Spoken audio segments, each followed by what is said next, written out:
안녕하세요, 모터시티입니다. 일전에 올렸던 영상과 글에서 에이전시와 구단의 상관관계에 관해 다룬 적이 있었는데요. 뉴욕 닉스 프런트 회장인 리온 로즈와 같이 에이전트 출신들이 구단의 고위층 인사되는 케이스들이 늘어나고 결과적으로 우승까지 이끄는 경우가 발생하면서 어떻게 보면 이번 뉴욕 닉스의 우승은 CAA 에이전시가 이룬 우승이라 해도 과언이 아닌데, 그만큼 요즘 들어 더더욱 힘이 커진 에이전시가 구단에 끼치는 영향력은 점점 커지고 있습니다. 이렇게 특정 구단과 특정 에이전시 사이에 긴밀한 관계가 형성되는 사례도 있지만 반대로 그렇지 못한 경우도 많은데요. 그중 하나는 바로 디트로이트와 CAA 에이전시의 관계입니다. 그동안의 저희 글과 영상을 보신 분들은 제가 유독 드래프트나 FA 시장에 관한 이야기를 다룰 때 CAA 에이전시 소속 선수들에 관해 디트로이트행 가능성이 매우 적다는 이야기를 수도 없이 해왔음을 아실 텐데요. 디트로이트가 CAA와 불편해진 계기와 역사, 그리고 현재를 이번 영상에서 다뤄보도록 하겠습니다. 준비되셨죠? 최근 10여 년을 기준으로 이야기하자면 디트로이트는 CAA와 기복이 있는 관계를 지속해왔습니다. 특히 2020년부터는 불편한 관계를 이어오고 있는데 처음부터 CAA와의 관계가 어긋났던 건 아닙니다. 시간을 돌려 2014-2015 시즌으로 가보겠습니다. 2014년 여름, 스탠 밴 건디가 디트로이트의 감독 겸 프런트 사장으로 임명되었는데 11월 중순부터 한 달간 14연패를 당하고 12월 21일까지 5승 23패의 처참한 성적을 거두자 큰 결정을 내리게 되는데 바로 조시 스미스를 웨이브해버립니다. 조시 스미스를 웨이브하자마자 디트로이트는 브랜든 제닝스를 중심으로 신바람 농구를 펼치며 7연승 고공행진을 포함해서 한 달 동안 12승 3패를 기록하며 플레이오프 진출에 대한 불씨를 살리기 시작합니다. 하지만 이러한 기쁨도 잠시, 친정팀인 밀워키를 상대로 제닝스가 불의의 아킬레스 건파열 부상을 당하며 시즌 아웃되어 버리고 마는데요. 부상으로 인해 제닝스의 미래가 불투명한 상황에서 디트로이트는 새로운 포인트 가드를 모색하기 시작하는데 때마침 오클라호마의 4년 48밀 연장 계약을 거부하고 주전로를 원하며 팀의 트레이드를 요구한 레지 잭슨이 디트로이트의 레이더망에 들어옵니다. 결국 트레이드 데드라인 때 오클라호마와 유타와의 삼각디를 통해 레지 잭슨을 영입하게 되는데 이때 레지 잭슨이 소속된 에이전시가 바로 CAA였습니다.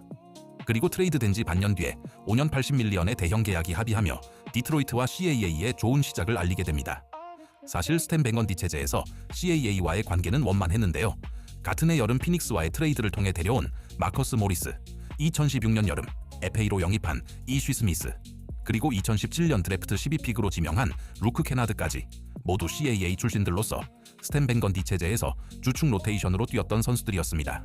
하지만 2017-18 시즌 중반팀의 갑작스런 부진으로 인한 고레스 구단주의 압박과 스탠 밴 건디의 조급함이 더해지며 부상병동이었던 엑셀스포츠 에이전시의 블레이크 그리핀을 트레이드로 영입하면서 디트로이트 로스터 내 묘한 에이전시 파워 싸움이 생겨나게 됩니다. 결국 임기 4년 동안 플레이오프 진출을 한 번밖에 성공하지 못한 밴 건디는 2018년 여름에 경질됐고 팀의 어드바이저였던 에드 스테펜스키가 임시로 팀의 GM 역할을 맡게 되면서 디트로이트와 CAA 간의 균열이 시작됩니다. 스테펜스키가 최종 결정권을 쥐었던 2018년 드래프트에 CAA 소속의 브루스 브라운과 엑셀 스포츠의 카이리 토마스를 지명하며 밸런스 있게 로스터 구성을 하며 그해 플레이오프에 진출했지만 2019-20 시즌에 그리핀의 부상과 팀 부진으로 시즌 성적이 바닥을 치며 미래 픽을 얻기 위한 작업을 진행하게 됩니다. 매년 트레이드 데드라인 때마다 루머가 있었던 안드레 드러먼드는 클리블랜드에 헐값에 트레이드 되었고 이때 덩달아 레지 잭슨도 트레이드하려 했지만 성사되지 못하고 바이아웃에 합의하게 됩니다. 그리고 결정적으로 같은 해 트레이드 데드라인 때 루크 케나드의 트레이드 성사 직전까지 갔던 피닉스와의 딜이 보호픽 문제로 틀어지고 케나드 측이 원했던 행선지로 가지 못하게 되면서 CAA와의 관계에 균열이 가기 시작했고 그해 여름 CAA 소속인 루크 케나드와 브루스 브라운을 모두 트레이드하면서 불편한 관계에 정점을 찍게 됩니다. 그리고 2년 뒤 22년도 드래프트를 앞두고 5픽을 거머쥔 디트로이트는 키건 머레이, 제이든 아이비, 그리고 베네딕트 매튜린을 두고 고민 중이었는데 결국 디트로이트와 가족대대로 여러모로 연결고리가 깊은 아이비를 지명하면서 불편했던 2년 전의 과거를 지우려고 위버 체제에서 노력합니다. 그 노력은 입당 기자회견에서도 잘 드러났는데요. 이례적으로 실내가 아닌 실외에서 기자회견이 진행됐습니다.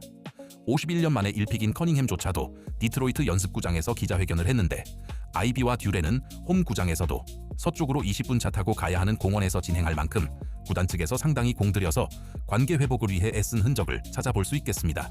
탱킹팀에서 아이비는 주전으로서 자리를 보장받으며 리그에 점차 적응하고 있었고 CAA와의 관계도 점차 개선되고 있다고 생각하던 찰나의 2년도 안 돼서 다시 한번 관계가 틀어지게 되는 일이 벌어지는데 바로 새로운 몬티 윌리엄스 감독 때문이었습니다. 몬티가 새로 부임하고 느닷없이 트레이닝 캠프 때 아이비에게 벤치행을 통보했는데 인터뷰에서 몬티는 아이비와 상호 합의해 벤치행을 결정했다고 전했고, 아이비는 그런 이야기를 나눈 적이 없다며 시즌 전부터 팽팽한 신경전을 벌이며 23-24 시즌을 맞이했습니다. 결국 시즌 도중 아이비는 주전 자리를 다시 되찾게 되고, 경쟁자였던 킬리언 헤이즈가 웨이브를 요구하며 팀을 떠나게 되면서 다시 CAA와 상황이 나아지나 싶었으나, 다음 시즌 아이비의 시즌아웃 부상, 그리고 그 이듬해에도 다시 한번 부상을 당하며 이미 예전의 아이비가 아니었던 그는 결국 시카고로 트레이드되면서 디트로이트에 CAA 소속의 선수가 단 한 명도 없게 되었습니다. CAA 소속 선수들과의 협상이 잘 안 되는 데에는 당장 작년 여름 FA 시장만 보더라도 쉽게 알 수가 있는데요. 디트로이트가 가장 관심을 표했던 선수들 중 하나인 니케일 알렉산더 워커와 산티 알다마의 공통점은 바로 CAA 소속이라는 겁니다. 공교롭게도 두 선수 모두 아이비와 에이전트까지 동일한 에런 민츠인데, 결국 이 두 선수 모두와 디트로이트는 FA 계약을 체결하지 못했습니다. FA 시장뿐만 아니라 드래프트도 마찬가지인데, 2015 드래프트부터 디트로이트가 지명한 CAA 소속 선수를 지명한 케이스가 총 3건이 있는데, 엑셀 스포츠 소속을 같은 기간 동안 총 7명 지명한 것과 비교해보면 확실히 디트로이트는 엑셀 스포츠와 더 우호적인 관계를 지속 중임을 살펴볼 수 있겠습니다. 만약 혹자가 이 불편한 관계가 언제까지 지속될 건지라고 물어본다면 사실 정답은 없다고 봅니다.